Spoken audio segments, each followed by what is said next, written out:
And it's almost like a double-edged sword, because a parent wants to make sure that they have the location settings on the phone, because, you know, like even for myself and my own child, I'm able to find out, you know, okay, where is she right now, what's going on, you know, and so on, and I can monitor. However, then there's dangers in regards to if they are communicating with somebody else and that's being captured without them even knowing it. Right. And I think it goes back to what you were saying before in regards to making sure that your followers, your friends, whatever the case may be on that account, are truly not only real people, but people that you're friends with and that you've actually, you know, met and are associated with, Right. not just strangers out there in the world, because we really don't know who they are.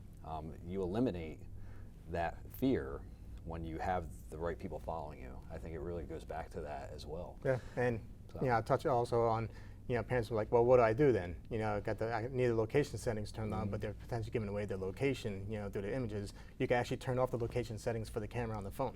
Okay. You can also do it through, if you need that on, your location settings turned on, keep them on, turn them off for the phone, and any of the apps that use the camera. You can do it individually. All right. So it allows you to keep the location settings on for that app that you use to track your child, but also turn it off for... Turn it off for the other things. Yeah, yes. Okay, all right.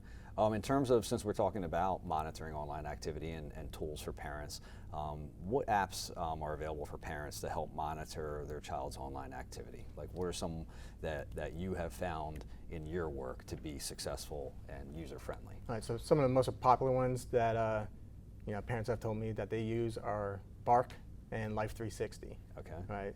There's some other ones that I've included in presentations that I've done my own research on. One being Teen Safe. I kind of like that one because it's installed. It's a software that gets installed on the child's device, and it tracks their WhatsApp, their Instagram, their Snapchat chats, their regular text messages, their browsing history, their contacts list, and it's all done without the child knowing.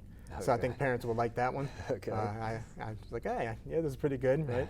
So, but also, make sure you're being transparent about it. Don't try to be secretive about it. Let your child know, look, I'm going to trust you, but this is going to be on there, right? So that they're aware, and so it doesn't create that conflict in the household.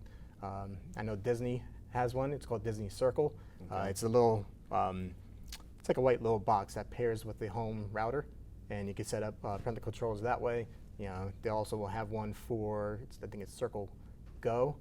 It's also for mobile devices, so when they leave the household, it can still track what they're doing. Okay.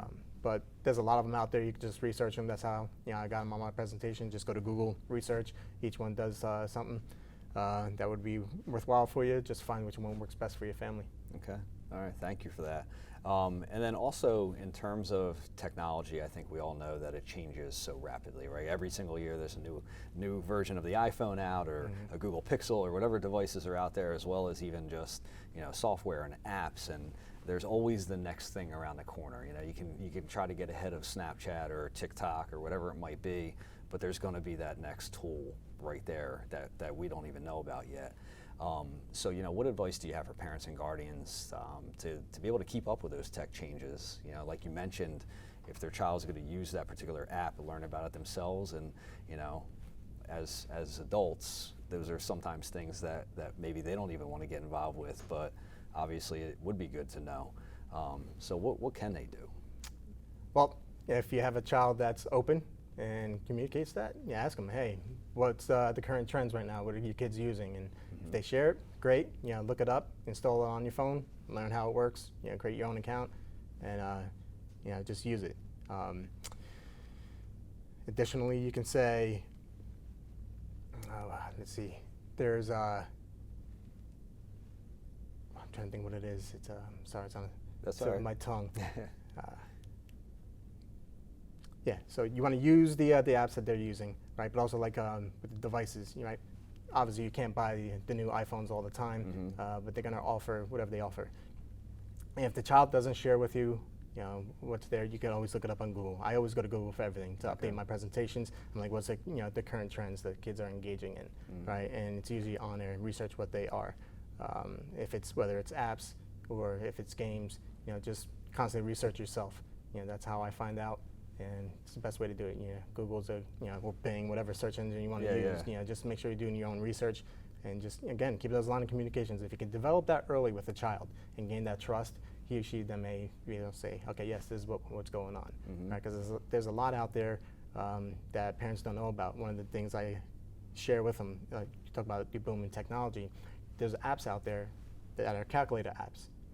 They look just like calculator apps. They work just like them, and yet you put in a passcode and it's the encrypted container. So now I can hide personal images, videos, documents, whatever in there, but it works just like a calculator app.